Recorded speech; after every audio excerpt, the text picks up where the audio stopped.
ഷാക്കിർ, കാന്തപുരത്തിന്റെ വാക്കുകൾ സ്വീകാര്യമാണോ? ഞാന് ബാബുവിന്റെ സംസാരം കേൾക്കുകയായിരുന്നു. അദ്ദേഹത്തിൻ്റെതായിട്ടുള്ള അഭിപ്രായവും അദ്ദേഹം മനസ്സിലാക്കി വെച്ചിട്ടുള്ള തെറ്റിദ്ധാരണകളുമാണ് ഇപ്പൊ ഇവിടെ പറഞ്ഞിട്ടുള്ളത്. അത് അദ്ദേഹം മാത്രമല്ല, എനിക്ക് തോന്നുന്നു അനിൽ നമ്പ്യാർ ഉൾപ്പെടെ പല ആളുകളും ഇസ്ലാമിനെ കുറിച്ച് തെറ്റിദ്ധരിച്ച് വെച്ചിരിക്കുകയാണ്. അത് നമ്മൾ ചർച്ചയിൽ വരികയാണെങ്കിൽ നമുക്ക് സംസാരിക്കാം. ഇപ്പൊ കാന്തപുരം എ.പി. അബൂബക്കർ മുസ്ലിയാർ ഇന്ത്യന്റെ നിയമമല്ല പറഞ്ഞിട്ടുള്ളത്. അദ്ദേഹം മനസ്സിലാക്കിയിട്ടുള്ള കാര്യങ്ങൾ, മതപരമായ കാര്യങ്ങൾ അദ്ദേഹത്തിന്റെ മുന്നിലുള്ള ആളുകളോട് പറഞ്ഞു കൊടുത്തതാണ്. അതിൽ ആർക്കാണ് കുഴപ്പം? എന്താണ് പ്രശ്നം? ഇസ്ലാം അതും ഈ രീതിയിൽ വ്യാഖ്യാനിച്ചുകൊണ്ട് അത് താലിബാനൊക്കെ കൂട്ടിക്കെട്ടിയാൽ ഇപ്പോ RSSും ഹിന്ദു മതവും തമ്മിൽ എന്ത് ബന്ധമാണുള്ളത്? അതേപോലെ താലിബാനും ഇസ്ലാമും തമ്മിൽ താലിബാൻ ചെയ്യുന്നത് മുഴുവൻ ഇസ്ലാമിന്റെ കാര്യങ്ങളാണോ? അല്ലല്ലോ. നിങ്ങൾ ഈ താലിബാനെ നോക്കി ഇസ്ലാമിനെയോ RSSനെ നോക്കി ഹിന്ദു മതത്തെയോ നമ്മൾ അളക്കാൻ പാടുണ്ടോ? അങ്ങനല്ലല്ലോ. കാന്തപുരം എ.പി. അബൂബക്കർ മുസ്ലിയാർ അങ്ങനെ ഒരിക്കലും കഴിയില്ല. അങ്ങനെ ആയിക്കോട്ടെ, നമുക്ക് നോക്കാം. നമുക്ക് നല്ല സംവാദം ആയിക്കോട്ടെ. പ്രേക്ഷകർക്ക് നമുക്ക് ഞാൻ സംസാരിക്കട്ടെ. ഒറ്റ കാര്യം താലിബാൻ ചെയ്തതിൽ അനിസ്ലാമികമായ ഒരു കാര്യം പറയും. താലിബാൻ ചെയ്ത അനിസ്ലാമിക നിങ്ങൾക്ക് കണ്ടിട്ടുള്ള എന്താണ്? ഞാൻ കണ്ടിട്ടില്ല. എല്ലാം ഇസ്ലാമികമാണ്, എല്ലാം നബിചര്യയാണ് പുള്ളി ചെയ്തിട്ടുള്ളത്. നിങ്ങൾ പറയൂ, താലിബാൻ ചെയ്തതിൽ അനിസ്ലാമികമായ ഒരു കാര്യം പറയും. അല്ല, നിങ്ങൾ പുള്ളി ചെയ്തെന്ന് പറയും. താലിബാൻ ഒരു വ്യക്തിയാണോ? അതാ പറഞ്ഞത്. താലിബാൻ ചെയ്ത നടപ്പിലാക്കിക്കൊണ്ടിരിക്കുന്ന കാര്യങ്ങളിൽ അനിസ്ലാമികമായ ഒരെണ്ണം പറയും. ഒരെണ്ണം പറയൂ. എന്താണ് താലിബാൻ ചെയ്യുന്ന കാര്യങ്ങളിൽ, നടപ്പിലാക്കുന്ന കാര്യങ്ങളിൽ അനിസ്ലാമികമായ ഒരെണ്ണം പറയൂ.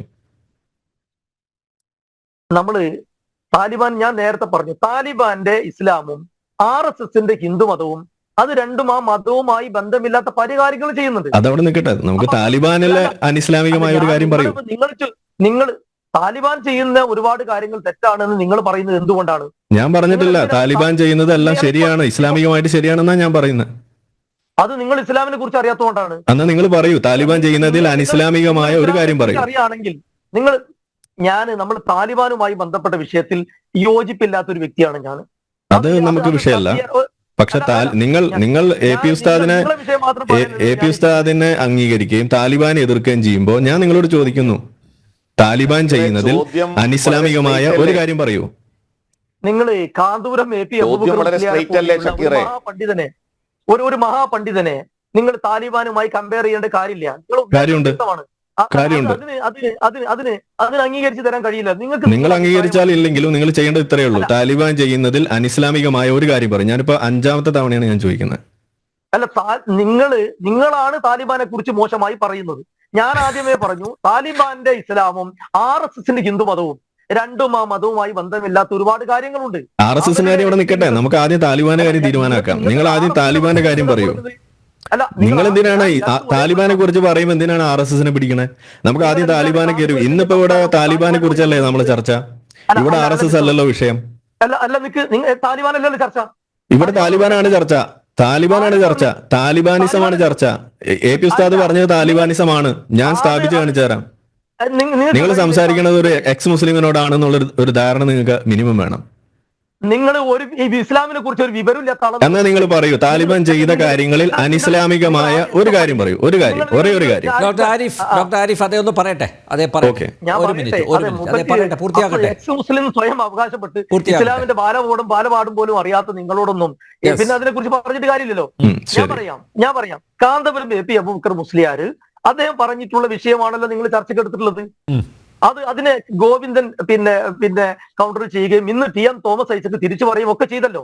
ഞാൻ പറയുന്നത് കാന്തപുരം എ.പി. അബൂബക്കർ മുസ്ലിയാർ പറഞ്ഞിട്ടുള്ളത് അദ്ദേഹം മനസ്സിലാക്കിയിട്ടുള്ള മതവുമായി ബന്ധപ്പെട്ട കാര്യങ്ങൾ അദ്ദേഹത്തെ മതവിശ്വാസികളായിട്ടുള്ള ആളുകളോട് പറഞ്ഞതാണ്.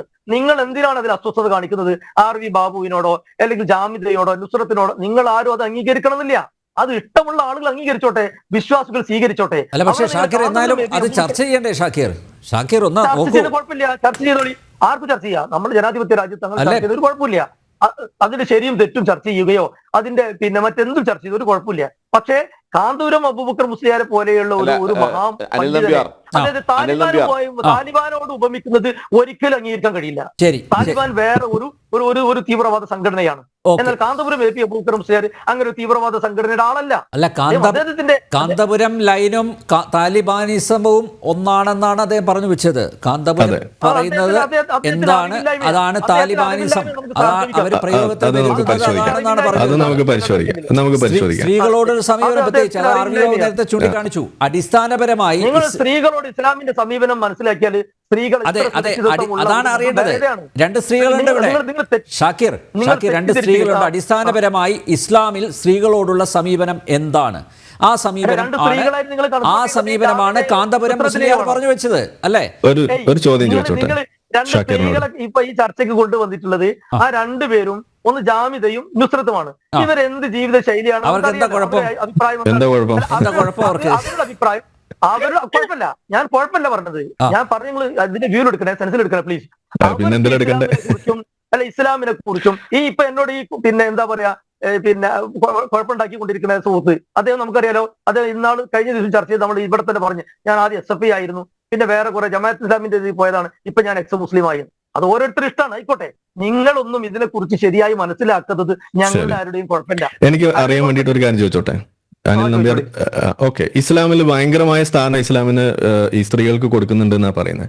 ഞാൻ ഒരു സംശയം ചോദിക്കുകയാണ്. ഇസ്ലാമിൽ നിസ്കാരം മുറിയുന്ന 3 കാര്യങ്ങൾ പറയുന്നുണ്ട്. ഓക്കെ, അതായത് ഒരു വ്യക്തി നിന്ന് നിസ്കരിക്കുന്ന സമയത്ത് അയാളുടെ മുന്നിലൂടെ 3 സാധനങ്ങൾ കടന്നു പോകുമ്പോൾ നിസ്കാരം മുറിയും. അതിൽ ഒന്നാമത്തേത് കഴുതയാണ്, രണ്ടാമത്തേത് പട്ടിയാണ്, മൂന്നാമത്തേത് എന്താണെന്നൊന്ന് പറഞ്ഞുതരൂ. ഞങ്ങളോട് ചോദിക്കട്ടെ, ഇപ്പൊ നിങ്ങൾ പറഞ്ഞു തരൂ. നിങ്ങൾ മതം പഠിച്ച നിങ്ങൾ മുസ്ലിം ലീഗിന്റെ ഇസ്ലാമിനെ പ്രതിനിധീകരിക്കുന്ന മുസ്ലിങ്ങളെ രക്ഷിക്കാൻ വേണ്ടി നടക്കുന്ന മുസ്ലിം ലീഗ് എന്ന് പറയുന്ന പാർട്ടിയുടെ പ്രധാനപ്പെട്ട വ്യക്തി, നിങ്ങൾക്ക് എന്നെക്കാളും മതം അറിയാമെന്ന് നിങ്ങൾ പറയുന്നു, എനിക്ക് മതം അറിയില്ല എന്ന് നിങ്ങൾ പറയുന്നു. നിങ്ങൾ പറഞ്ഞു തരൂ. 1 പട്ടി, 2 കഴുത, മൂന്നാമത്തേത് എന്താണെന്നൊന്ന് പറഞ്ഞു തരൂ. നിങ്ങൾ ഒരു മിനിറ്റ്, ഇത് രണ്ടെണ്ണം ഇത് ആരും നിങ്ങളോട് പറഞ്ഞത്? ഹദീസ് നിങ്ങൾ പോയി വായിക്കണ്ടേ? നിങ്ങൾ വായിച്ചിട്ടില്ലേ? ഹദീസ് പഠിച്ചിട്ടില്ലേ? ഹദീസ് നമുക്ക് എടുക്കാലോ. ഇത് നമുക്ക് വേണമെങ്കിൽ ഡിസ്പ്ലേയിൽ ഡിസ്പ്ലേ ചെയ്ത് കാണിച്ചാൽ. ഞാൻ എഴുതിയ ഹദീസ് അല്ല. ഓക്കെ, ശ്രീ അനിൽ നമ്പ്യാർ ഇദ്ദേഹം പറഞ്ഞു നോക്കി, ഇസ്ലാമിലോ അല്ലെങ്കിൽ ഇസ്ലാമിന്റെ അടിസ്ഥാന ഗ്രന്ഥങ്ങളിലോ ഹദീസ് എന്ന് പറഞ്ഞ പ്രവാചകന്റെ ജീവിത ചര്യയാണ് ഹദീസ് എന്ന് പറയുന്നത്. അങ്ങനെ ഒരു സംഗതിയിലോ ഇല്ലാത്ത നമുക്ക് റെഫറൻസ് കൂടെ എടുത്തു. അത് അങ്ങനെ പറഞ്ഞാൽ ശരിയാവില്ല അനിൽ നമ്പ്യാർ. നമ്മൾ വേണമെങ്കിൽ ഇവിടെ ഡിസ്പ്ലേ ചെയ്യും. ഓക്കെ, സഹീഹ് ബുഖാരി. ഞാൻ പറഞ്ഞത് തെറ്റാണെങ്കിൽ തെറ്റാണെന്ന് താങ്കൾക്ക് ചൂണ്ടിക്കാണിക്കാം. താങ്കൾ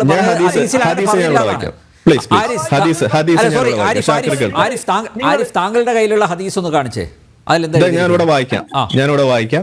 സഹീഹ് ബുഖാരി 511. ഓക്കെ, ബുഖാരി നിങ്ങൾക്ക് അറിയുന്ന ആളായിരിക്കും. നമ്മളുടെ സംഘപരിവാറിന്റെ നമ്മളുടെ ബുഖാറ എന്ന് പറഞ്ഞ സ്ഥലത്തെ എന്താണ് സംഘചാലകാണ്. ഓക്കെ, അദ്ദേഹം എഴുതിയ സാധനമാണ് 511ാമത്തെ ഹദീസ്. അതിൽ എഴുതിയിരിക്കുന്നത്, the things which annul the prayers were mentioned before me. They said prayer is annulled by a dog, a donkey and a woman.